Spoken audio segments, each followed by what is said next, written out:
Yo, what's up, guys? This is Pat, and today I have a special guest for you, a true OG of the game. Back in the days, I used to read his books, watch his videos, and now I can warmly welcome a true legend, Paul Janka. All right, Pat. Thanks for having me. Very Yeah, cool. so I thank you for taking this invitation. And Paul, I want to grab this opportunity to talk about a topic which is, I think, rarely mentioned in the pickup community. And I saw to myself, there is nobody better answering those questions than somebody who made, in my opinion, the successful transition from being a former Playboy to a devoted family man. And the Mhm. topic I want to talk about is the end goal of game. Now, I want to throw it in the question: is there even an end goal to all this? Would you say you truly found it?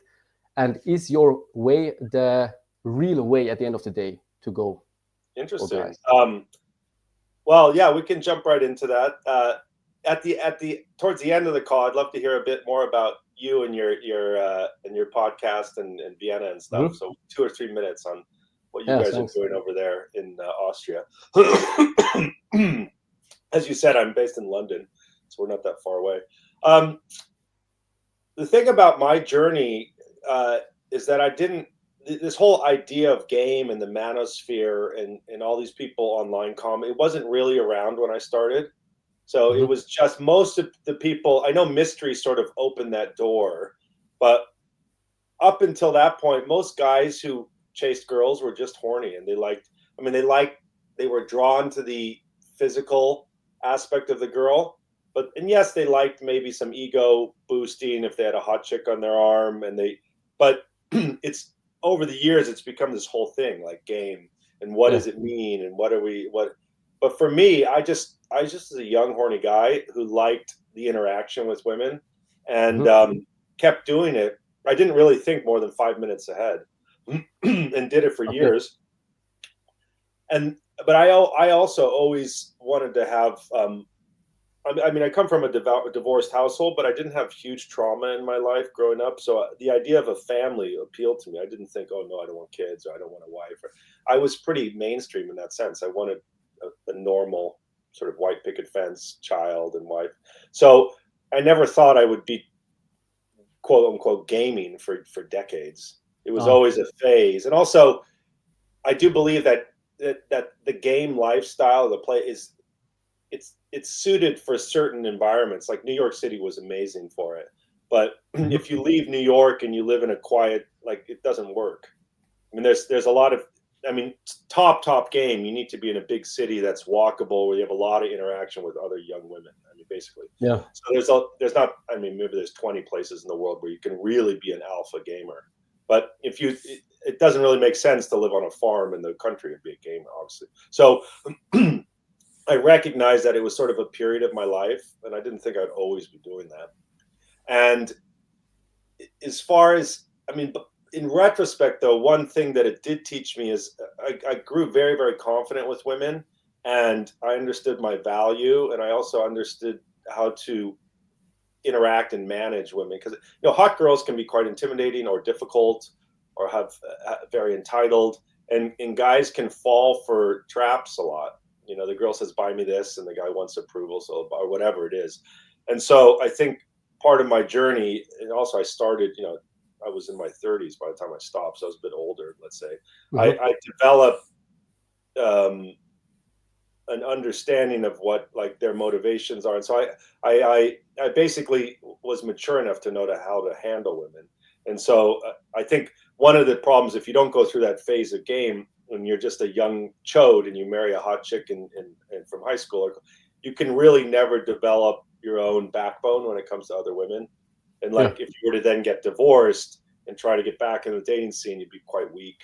Or Mhm. so all these skills and attitudes that I learned, they've softened now because I'm married and all that. I mean, I'm not running around my Yeah. house like, oh, I'm the alpha male. And stuff. But I still have that DNA. I still understand how that works. Mhm. So I think that's probably the end goal, to build confidence and abundance. And also, if you do want to get married or choose one woman and maybe have kids or whatever, you want to have abundance so you can make the choice rather than be chosen. Yeah. So it's much better to say, okay, all these different archetypes, different women, I've seen enough that I know this is a good one. I'm going to keep her, kind of thing. Mm-hmm. Versus sometimes guys out of scarcity just take the first one that comes along. Yeah. It can be dangerous. Yeah. And to your question about, is my outcome the ideal outcome? Not necessarily. I mean, for me, it made sense. Some guys might want to be playboys longer. I mean, I really got off the merry-go-round at about 35, like early to mid-30s. And that was a good run. I mean, I got married at 40, which is not that young to get married. And I had my daughter at 42. I'll be 50 this year. Yeah. I know people are living longer, so it's not, 50 is not what it once was. But I think if you continue to be a playboy into your 40s and 50s, many options get closed down. I also think society's not that friendly to single males after, like, it's hard to find your place in society if you're a lone wolf, like in your true. 50. Yeah. I mean, I see that with my friends. And also, well, the people hold up the George Clooney model, and I disagree with that. I mean, he's very unique, right? Like, oh, I'm going to be this aging playboy. But even he got married. This idea that, yeah, playboy life is great if you have $50 million and you have a house in Lake Como and you can go anywhere at all times. You have a private jet. Okay, that's one thing. But most guys are just trying to make a living and all that. It's hard to also juggle a playboy lifestyle when you have, like, let's say you're a senior vice president at a manufacturing company. You have to be like, it doesn't really work. So I think it is time for most men, time limited, this type of lifestyle. Yeah. Because you mentioned quite many points I wanted to dig deeper into. But to clarify, first of all, I know that you said in your mid-30s, just recently, I think it was in the interview with John, that you decided to quit game. You made like your list of, I call it like 10 commandments of why top quitting 10 it. list. Yeah, top 10 reasons to get out of the game. Yeah. And there I was thinking, was this like not for the clarification, a sudden decision, or you would say there were like internal, external pressure maybe? Do you want to leave this scene at your peak? You felt like, hey, as like any athlete in sports, like in game, you want to say, hey, I'm at my peak. I don't want to be this forever bachelor, Right. Thus, this what was it, more like a sudden decision, or it wasn't sudden. I can answer that. Yeah. Yes, in a way, get out at my peak. The main reason, really, I write about this elsewhere. Ironically, it was the men in my life who kind of forced my hand, because there was a sweet spot for me of gaming, which was like late 20s, like 30, 31. Basically, I lived in New York. I had like probably 10 to 20 male friends that were good friends that were also more or less single. So we would, we'd work, whatever, and have dates. But on the weekend, maybe we go out for cigars or go for pizza party, like 5 of us, and then go to the movie, or even just have dinner and, scatter. But I saw these guys regularly, and we maybe play football in the park or whatever. So I would see these guys every week, and they were my boys. I mean, my friends, Yeah. But what happens is that was going on from 25 to 30, 32, 30. But by my early 30s, some of these guys started to fall away. They get a girlfriend and she gets pregnant, and then they move to New Jersey, or someone moves across the country. Basically, all these men sort of started to disappear. Yeah, that's typical. And I thought, because you need that kind of continuity. If you're just the player and just having a lot of girls, because the thing is, you don't develop any connection with these women. It's just physical, basically. But I had my men to have the connection, the continuity. We had a history. We could laugh about jokes we could take trips together, whatever. Yeah. Once they became less available, it became a bit more lonely, in the sense that I now was in New York's a big city. I was really more and more on my own, and just had these girls. And a lot of these girls were maybe hot, but they weren't really that quality. I mean, it was like, I'd like to bang them, but then I'm not interested in them beyond that. So it started, I kind of saw that. And what happens is that I replaced those men with some sort of second-rate men that were a little bit less cool and compelling. And what I've seen over time is, like, the ranks thin out. So if you keep doing this, your group of men becomes smaller and weirder. Like, one has a patch, the other is a pirate. One has a limp. There's a reason why these guys are still in the open market. No one's taking them. They're kind of the leftovers. So in general, and I saw that happening, and I was like, well, it's not that much fun to, and also part of it is like, you have a hot chick and you bang her and then you see her buddy and you can tell him about it. Oh, wow. Remember that super hot chick I showed you? Da, da, da. But it becomes less interesting when you're on your own doing this. So Yeah. I noticed that was happening, and I could see that it was a one way direction. It was only going to get worse. And I was at my peak. I had a lot of girls, and I also always wanted a family. And I've been doing this for years. I was a bit tired of it. I mean, Yeah. it was fun, but it was the same thing. And so I met this one girl who's now my wife, and she ticked all the boxes, and she was quite young and fun. And so, I mean, we dated casually for a while. And initially, she was just one of the girls. But over time, I started to take a closer look and invest more in her. And then and just like anything, got serious, more and more and more serious. Eventually, I Hmm. moved over to London, etc. So Yeah. I don't think it was a flash moment, but it was a realization of what, if you stay in that lifestyle, what it looks between 35 and 45 is different. And then again, from 45 to 50, like every 10 years, it's going to have a different profile, single life. And I think sooner or later it eats you up somehow, like from the inside. But I wanna talk about it later. But yeah, I noticed myself because I'm 34, and I noticed quite many points you said. Also, the guys, sort themselves out, get weirder and weirder, and yeah, as you said, this is what happens. Um, yeah. What the thing is I think the big dilemma, this inner conflict many guys have is, especially when they start game. I think it would be way easier if they would not know anything about game, because they just find a girlfriend, settle down, that's it. But when they get into game, they get like better girls as they used to have, and out of scarcity, as you mentioned, they settle right away for that girl. But as yeah, quick as they left game, they as quick come back because yeah, of various reasons. But also the question is, how many apples do you have to taste to distinguish between a good or a bad one? Yeah, Like in terms of yeah. women, of course. And what would you say, like, to those guys? Like, let's say they start, or what would you have done if you, let's say, you would have met your wife way earlier when you just started out? Would you have settled down? Would you continue to play it field? Would you have done a balance? Because it's always like you have like I would say like a good stack of cards in your hand. Will you like cash out, or you continue gambling? Yeah. You continue playing, but of course it comes That's a with a good risk. analogy. Yeah, that's a good, like a poker analogy. Yeah, do you cash out or? I mean, my story. I think I was look. Everyone's journey is individual. I'll say some things, and they might apply to certain men, but I don't think it's Mhm. always one rule is true for everybody. Because life can, someone can have a car accident. I mean, there's all kinds of things that can happen. Yeah. For me, I think, fortunately, sometimes consciously, sometimes less so, I played my cards very well. Like getting married at 40 was good for me. I had a nice 10-year run of a lot of women. Then I had a very good courtship with my wife, girlfriend. We had a nice, very nice wedding. And then we had a nice period after that. Then we had a child, and like, it's been exciting raising her and all that. So like, as far as the timeline goes with my age, I'm quite happy with that.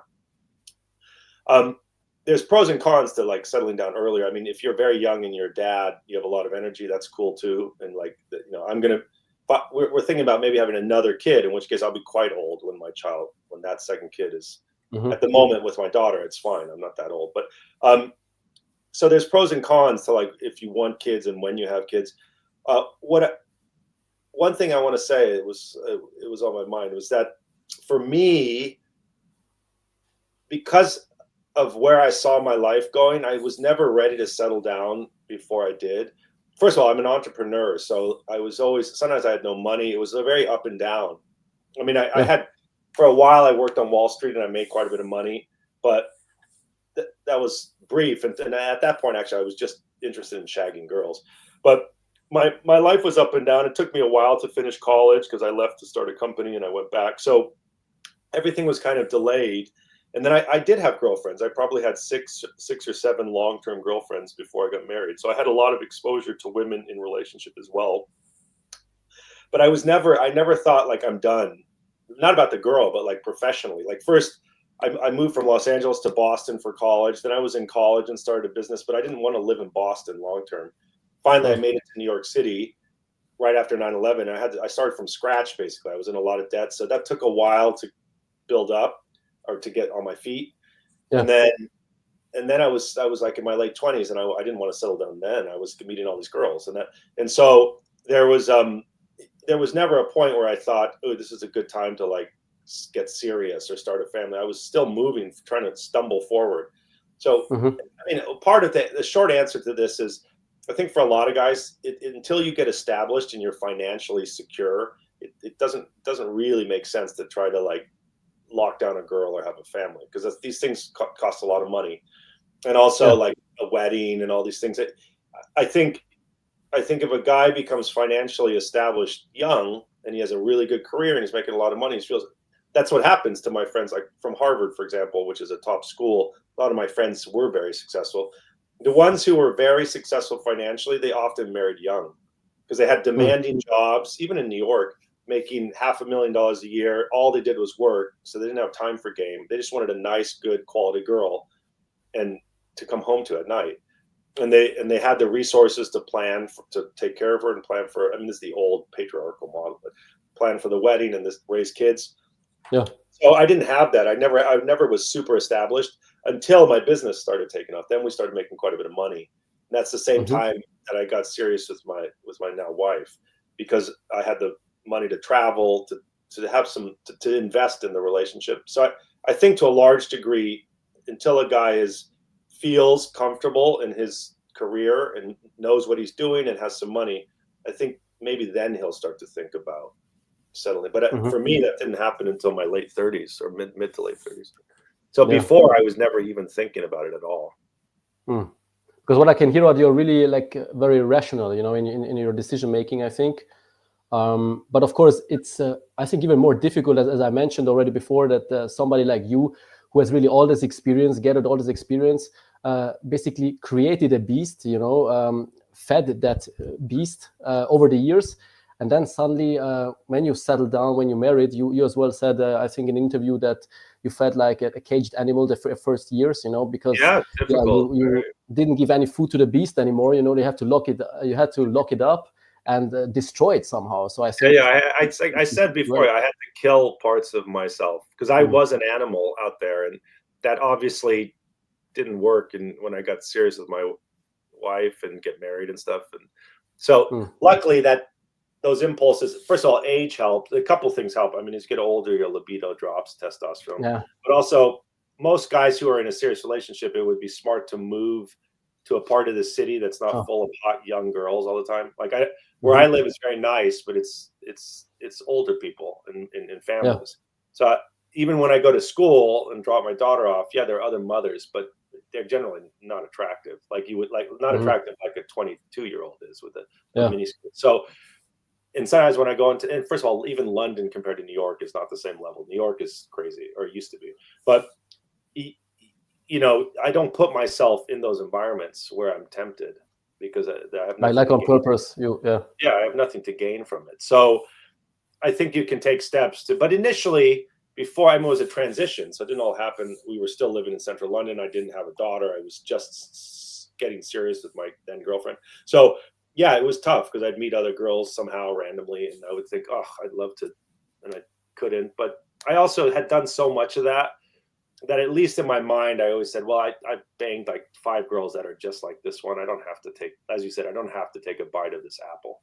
I can let it hmm, go. And it becomes easier over time. But you're right. The better someone is as a dater and the better of a playboy, the harder they will find, a yeah. relationship generally. And I think if you make this rational decision, that the things you can lose are at the end of the day way higher, than just a Yeah. quick shag, Yeah. and yeah.